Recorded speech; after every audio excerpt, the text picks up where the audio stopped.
Gott erhört Gebet. Das ist mein Thema heute Morgen. Und ich möchte unseren Text lesen aus dem Neuen Testament. Matthäus 8, Verse 5 bis 13. Das ist der Text, wo ein Prediger über mir gelesen hat, als ich im Koma war. Er ist gekommen, hat das gelesen, hat dann gebetet mit meiner Frau zusammen für mich, mich gesalbt mit Öl nach Jakobus 5. Er hat mir später gesagt, Michael, ich habe noch nie einen gesehen, der so schlecht zu Weg war wie du. Er hat selber auf Intensivstation einmal geschafft. Die Maschine war auf 100% eingestellt mit 6 Liter Sauerstoff. Er hat schon einige gesehen, die ähnlich schlecht zu Weg sind. Keiner hat es überlebt. Und er ist nicht so ein wundergläubiger Mensch, aber da habe Jesus Christus ein Wunder da. Ein grosses Wunder. Und davon bin auch ich überzogen. Und der Text ist mir, wo ich wieder klar denken können, auf einmal aufs Herz kommen. Dann habe ich gedacht, wenn ich jemals wieder predigen darf, das soll der erste Text sein. Und ich lese uns Matthäus 8, ab Vers 5. Als Jesus nach Kapernaum hineinkam, trat ein Hauptmann zu ihm, der bat ihn und sprach, Herr, mein Knecht liegt zu Hause und ist gelähmt und leidet große Qualen. Jesus sprach zu ihm, ich will kommen und ihn gesund machen. Der Hauptmann antwortete und sprach, Herr, ich bin nicht wert, dass du unter mein Dach gehst, sondern sprich nur ein Wort, so wird mein Knecht gesund. Denn auch ich bin ein Mensch der Obrigkeit untertan und habe unter mir Kriegsknechte. Und wenn ich zu einem sage, gehe hin, so geht er. Und zum anderen, komm her, so kommt er. Und zu meinem Knecht, tu das, so tut er's. Als das Jesus hörte, wunderte er sich und sprach zu denen, die ihm nachfolgten, wahrlich, ich sage euch, solchen Glauben habe ich selbst in Israel nicht gefunden. Aber ich sage euch, viele werden kommen von Osten und Westen und mit Abraham und Isaak und Jakob im Himmelreich sitzen. Aber die Kinder des Reichs werden hinausgeworfen in die äußere Finsternis. Da wird sein Heulen und Zähneklappen.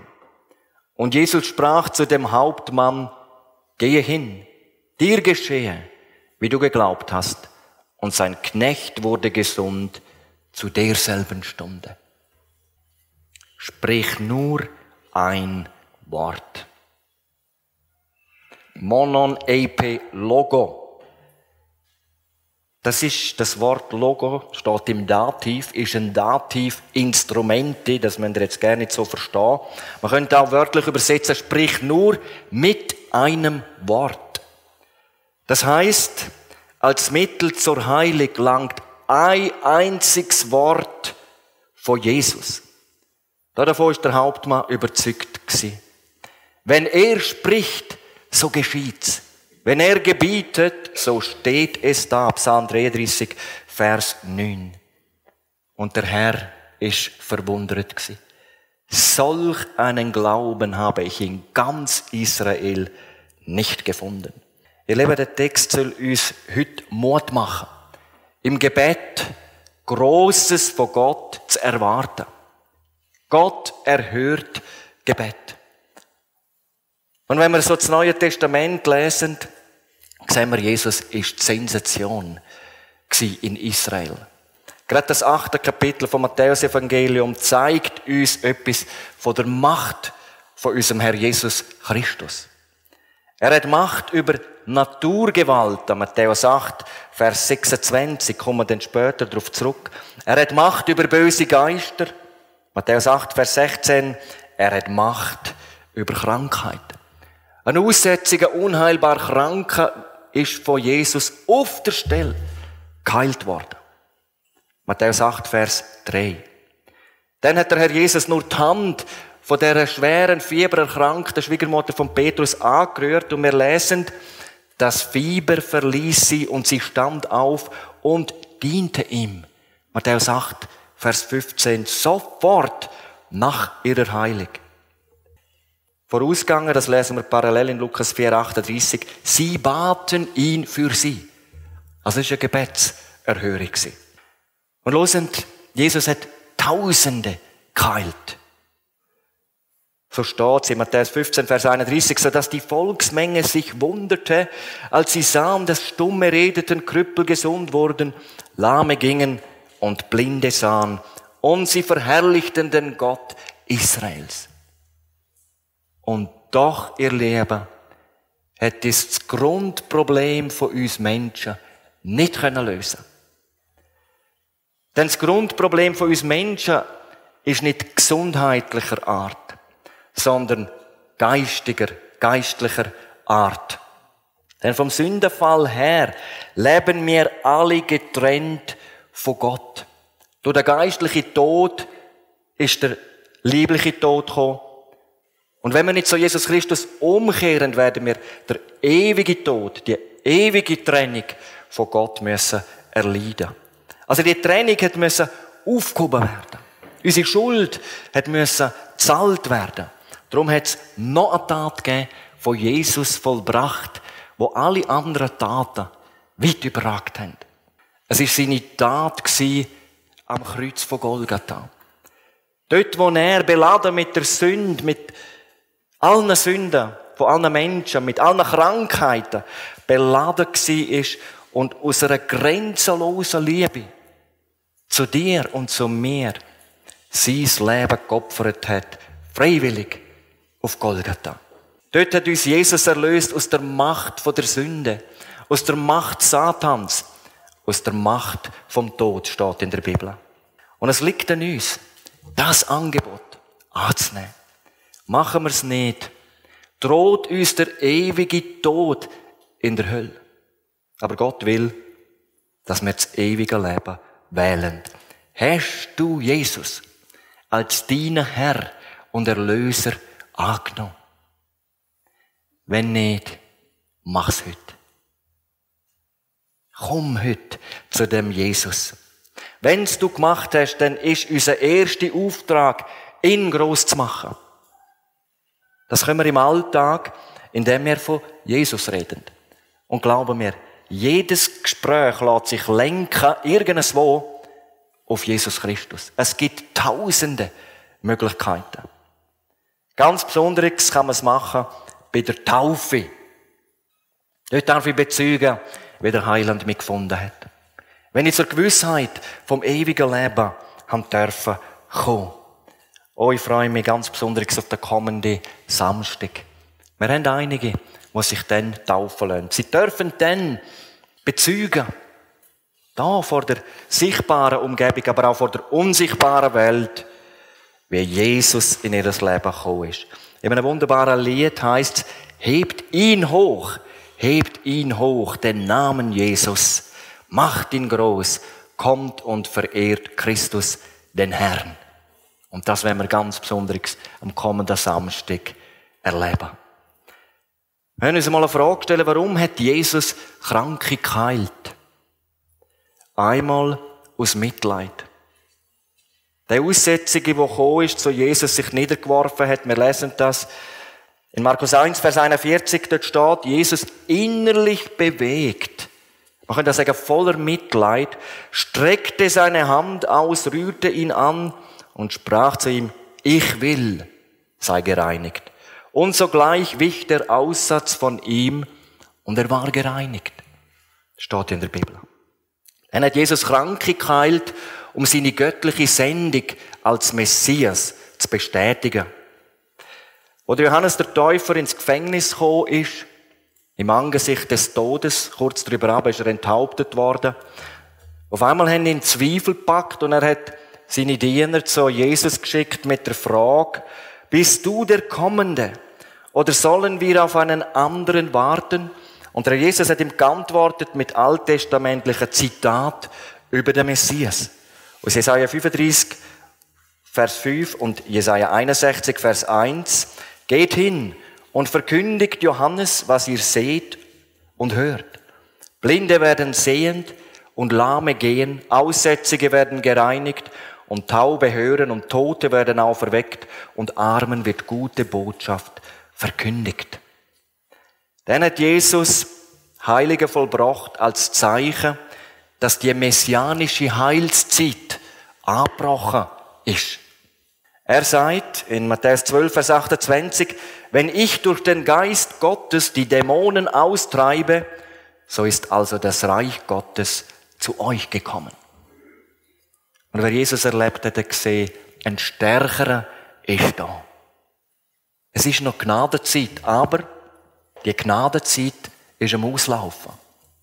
Sie kann in Kürze abgeschlossen sein und dann wird Jesus wiederkommen. Ihr Lieben, Jesus ist wirklich die Wucht gewesen. Jetzt könnte man sagen, gut, das ist damals so gewesen. Nein, es ist heute noch so. Das Leben von Millionen ist der Beweis. Jesus ist derselbe, steht in der Schrift, gestern, heute und in alle Ewigkeit. Und er kann heute noch genauso heilend eingreifen wie damals. Aber er muss nicht.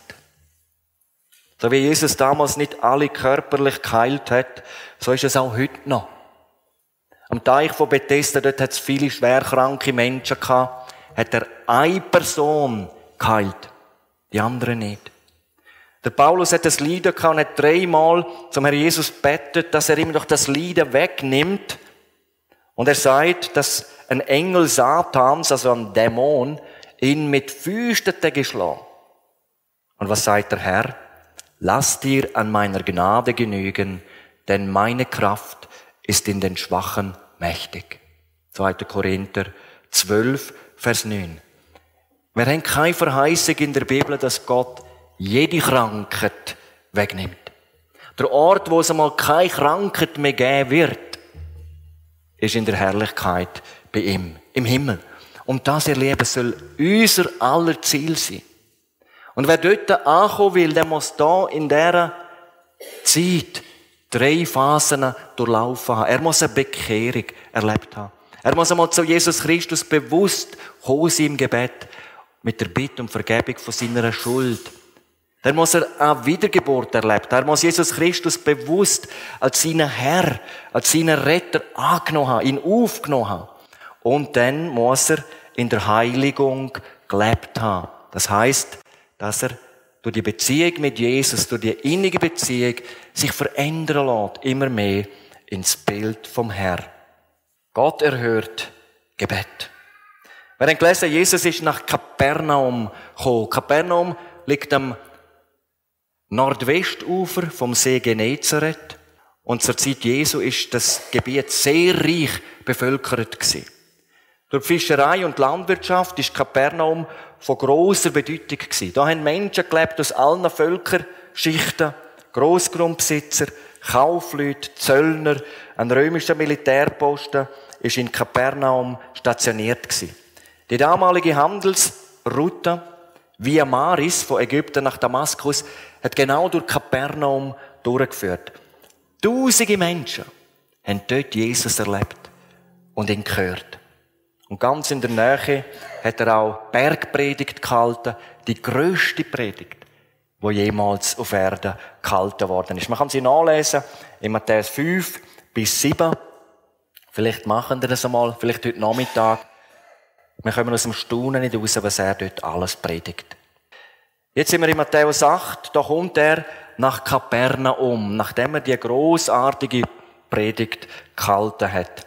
Und unser Text zeigt uns, dass ein römischer Hauptmann, ein Centurio, das heisst ein Befehlshaber über 100 Soldaten, zu Jesus gekommen ist.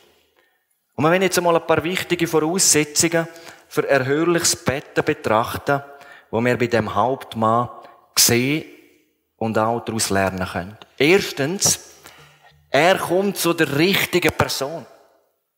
Zu Jesus. Zu keinem Besseren hätte er mit seinem Anliegen kommen. Jesus ist in allem die erste und die beste Adresse. Mit jeder Not, ihr Lieben, dürfen wir zu dem Jesus kommen.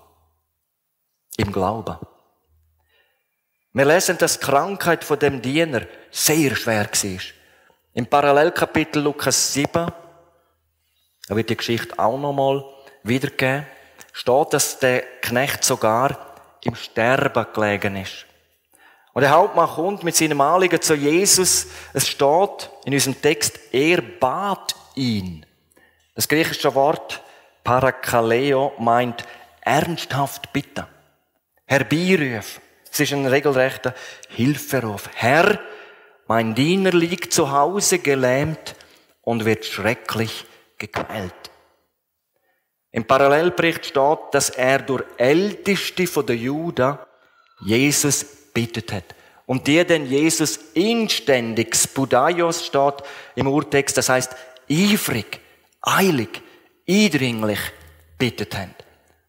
Und Jesus spricht postwendend eine Verheißung aus. Eine sichere Zusage. Ich komme und will ihn heilen. Matthäus 8, Vers 6. Ich möchte hier erwähnen, dass wir etwa mal lang beten müssen. Anhaltend beten müssen. Mit Ausdauer eindringlich beten sollen. Ich könnte euch nicht vorstellen, wie dankbar ich für den Bibeltreff bin. Ich weiss, kurz nachdem die Situation sich so verschlimmert hat bei mir, sind da Leute täglich, jeden Tag zusammengekommen, um zu Gott zu beten.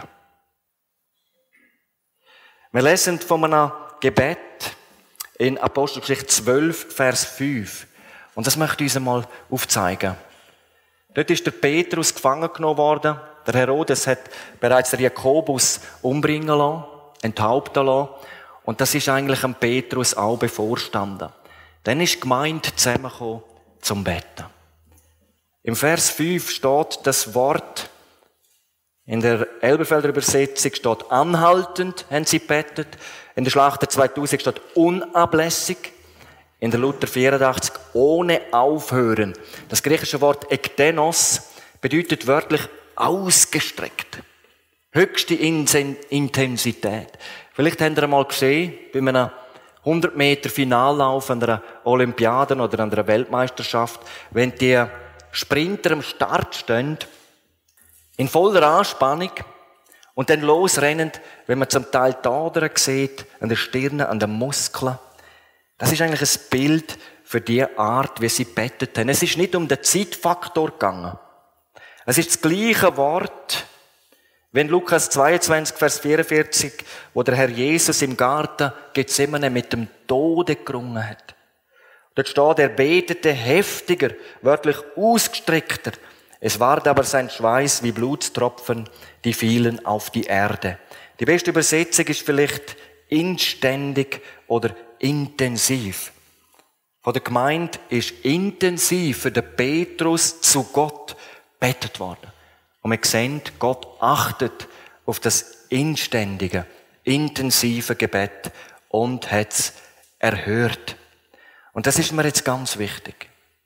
Gott hat einen besonderen Segen auf das Gemeindegebet gelegt. Das lesen wir auch in der Apostelgeschichte. Und vielleicht ist dein Ehepartner noch nicht gläubig. Vielleicht bist du bedrängt, stehst in schwierigen Situationen persönlich in deinem Glaubensleben. Vielleicht wünschst du dir die Bekehrung von deinem Arbeitskollegen oder andere Schwierigkeiten sind da. Bring's ins Gemeindegebet. Komm ins Gemeindegebet. Dort, wo Brüder und Schwestern in Einheit zusammenkommen, das lesen wir im Psalm 133, dorthin hat der Herr seinen Segen verheißen. Wir sollen Großes erwarten im Gebet, denn für ihn ist kein Ding unmöglich. Für Gott gibt's keine unheilbare Krankheit, für Gott gibt's kein Unmöglich. Wir wollen auch weiter beten für unsere Fabian und für ihre Gesundheit und glauben, dass Gott heute Gebet erhört. Ich weiss von vielen Gemeinden, die für mich gebetet haben. Wir sind letzten Sonntag in Butikon gewesen, in der Gemeinde, wo meine Schwiegermutter auch geht. Es war wunderbar gewesen. Im Anschluss ist ein älterer Mann auf mich zugekommen. Ich kenne ihn persönlich. Und dann hat er mir gesagt, Michael, weisst du, ich bin am Morgen aufgewacht. Ich habe jeden Tag auch für dich gebetet.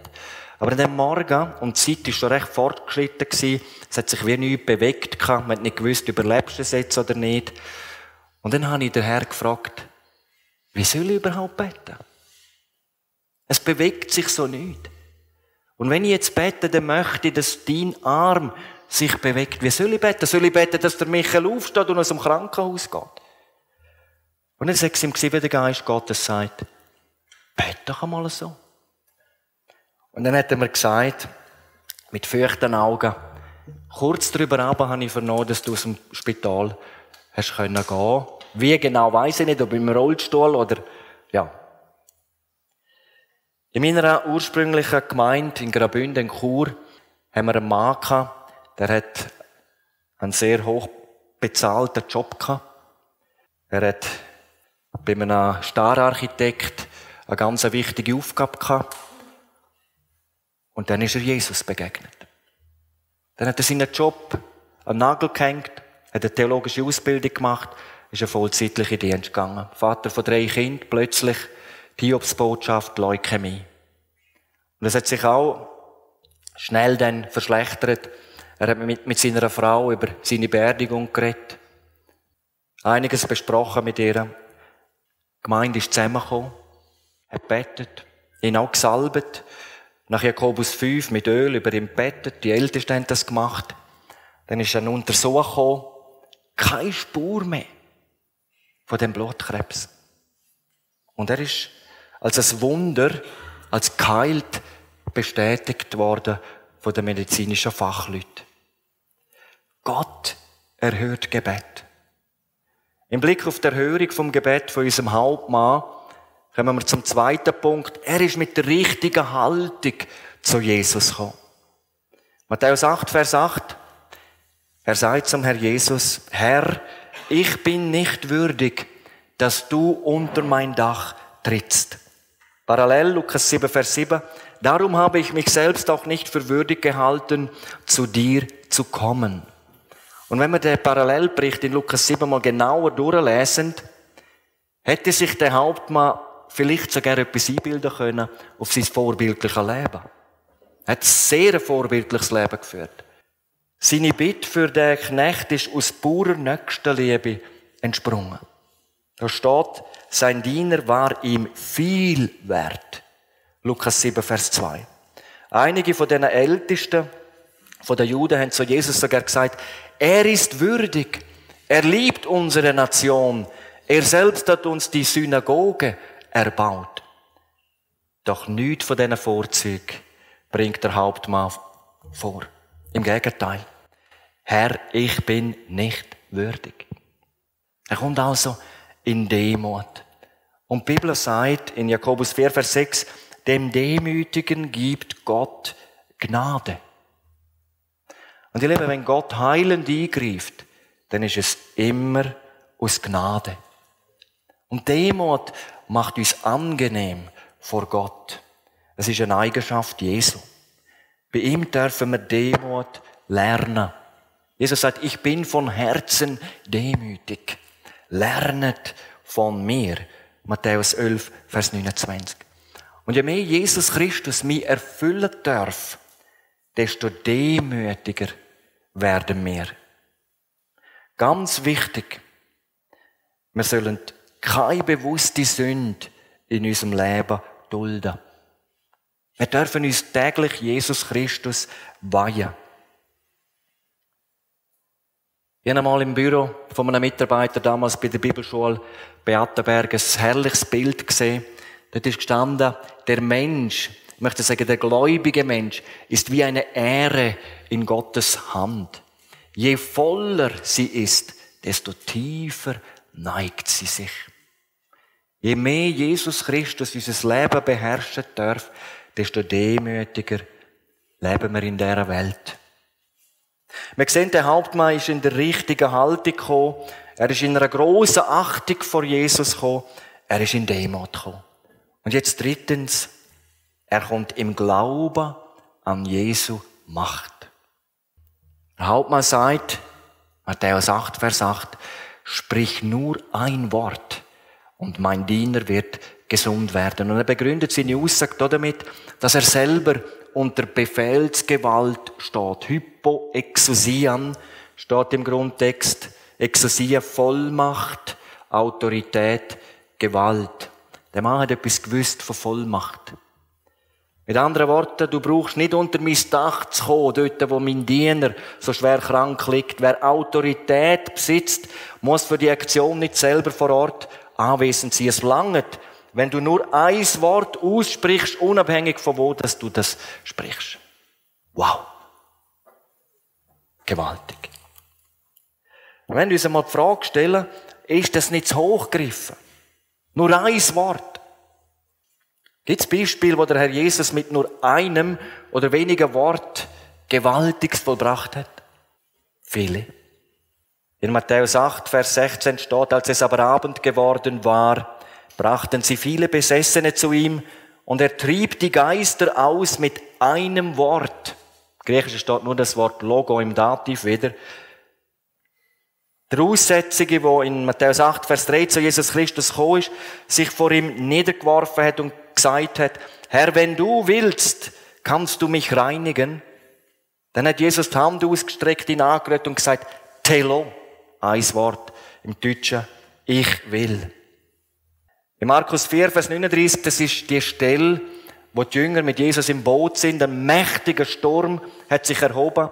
Die Wellen sind ins Boot hineingekommen. Es hat fast droht, unterzugehen. Jesus Christus hat geschlafen. Sie haben ihn voller Angst geweckt. Und dann steht, Jesus wachte auf, bedrohte den Wind und sprach zu dem See, Siopa, Pefimoso. Siopa, schweig, verstumme. Eigentlich sei ein zum Verstummen gebrachter. Das Verb bedeutet auch das Maul zubinden. Also wie Jesus dem Sturm einen Maulkorb verpasst hat. Und dann steht, und der Wind legte sich und es entstand eine große Stille. Und die Jünger haben gesagt, was ist das für ein Mensch, dass ihm sogar Wind und Wellen gehorsam sind. In Lukas 8, Vers 54 hat der Herr Jesus die soeben verstorbene Tochter vom Synagogenvorsteher Jairus aus den Toten wieder auferweckt. Wie hat er es gemacht? Er hat sie bei der Hand ergriffen und gesagt, Egeire, steh auf. Und ihr Geist kehrte zurück und sogleich stand sie auf. In Johannes 4 lesen wir von einem königlichen Beamten, der zu Jesus gekommen ist, von Kapernaum nach Kana, mit der Bitte, seinen todkranken Sohn zu heilen. Jesus hat gesagt, dein Sohn lebt. Und die Heilung hat er ausgesprochen auf eine Entfernung von 26 Kilometer. Und von dem Augenblick an lesen wir, verließ ihn das Fieber. Johannes 4, Vers 52. Das Gemeinsame von diesen Berichten, die ich jetzt genannt habe, ist, dass sie alle in Kapernaum passiert sind. Und das Gemeinsame oder das Wunder oder das Geheimnis von diesen wunderbaren Bericht liegt in den Worten Jesu. Mir ist gegeben alle Macht im Himmel und auf Erden. Und in dem Glauben ist ja der Hauptmann zu Jesus gekommen. Sprich nur ein Wort und mein Knecht wird gesund. Davon ist der Hauptmann überzeugt sein. Jesus kann das, ist doch gar keine Frage. Er ist Schöpfer. Er hat Macht über jede Zelle in unserem Körper. Er ist der Herr, der Kyrios, das heißt auch der oberste Befehlshaber. Und dann, als Jesus es hörte, wunderte er sich. Wundert sich Jesus über unser Gebet? Wir lesen nochmal an einer Stelle, wo er sich gewundert hat. Aber nicht über den Glauben, sondern über den Unglauben in seiner Vaterstadt Nazareth. Markus 6, Vers 5 und 6. Er konnte dort kein Wunderwerk tun, außer dass er wenigen Schwachen die Hände auflegte und sie heilte. Und er wunderte sich über ihren Unglauben. Jesus hat sich gewundert. Einerseits über den Glauben vom Hauptmann. Niemand hätte den Glauben gefunden, in Israel auch bei den Jüngern nicht. Aber da hat er sich gewundert über den Unglauben in Nazareth. Wir kommen jetzt zu einem ganz wichtigen Punkt. Vielleicht habt ihr das auch schon gehört. Es gibt auch viele Christen, die das denken. Wenn doch nur mehr Wunder würden geschehen, würden die Leute glauben. Wir haben gehört, in Kapernaum sind die grössten Wunder passiert, wo Jesus gemacht hat. Aber die wenigsten haben sich bekehrt. Die meisten haben sich nicht bekehrt in Kapernaum.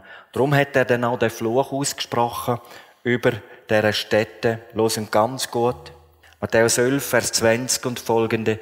Da fing Jesus an, die Städte zu schelten, in welchen die meisten seiner Machttaten geschehen waren, weil sie doch nicht Buße getan hatten. Wehe dir, Chorazin, wehe dir, Bethsaida, wären solche Taten in Tyrus und Sidon geschehen, wie sie bei euch geschehen sind, sie hätten längst in Sack und Asche Buße getan. Doch ich sage euch, es wird Tyrus und Sidon erträglicher ergehen am Tage des Gerichts als euch. Und du, Kapernaum, die du bis an den Himmel erhoben bist, du wirst bis zum Hades hinuntergestoßen werden. Denn wenn in Sodom die Machttaten geschehen wären, die in dir geschehen sind, es wäre geblieben bis auf den heutigen Tag. Doch ich sage euch, es wird dem Lande Sodom erträglicher ergehen am Tage des Gerichts. Das Gericht, das er da ausgesprochen hat, ist 638 nach Christus gekommen. Kapernaum ist total zerstört worden. Und wenn du heute die Städte besuchst, sie ist nicht mehr aufgebaut worden. Es ist ein Ruinenfeld. Natürlich sieht man, dass dort einmal eine Synagoge war. Aber das Wort Jesu trifft ein. Und der Jesus hat die Begegnung mit dem Hauptmann gebraucht, um über die wichtigste Angelegenheit von unserem menschlichen Leben etwas zu sagen. Er sagt, ich sage euch, dass viele von Osten und Westen kommen und mit Abraham und Isaak und Jakob zu Tisch liegen werden in dem Reich der Himmel. Gemeint ist, dass einmal Menschen mit nicht-jüdischer Abstammung im Himmel sein werden. Das sind aber die Menschen aus den Nationen, die sich da in dem Leben einmal ganz bewusst bekehrt haben. Wo Jesus Christus bewusst angenommen haben als Heiland und Erlöser. Sie sind errettet für die Ewigkeit. Sie sind Erben vom Himmelreich. Auf der anderen Seite sagt aber Jesus, aber die Söhne des Reiches, und da meint er, die wegen ihrer jüdischen Abstammung meinend in den Himmel zu kommen, ohne Beziehung, ohne den Glauben an Jesus, sie werden hinausgeworfen werden in die äußere Finsternis. Da wird das Weinen und das Zähneknirschen sein.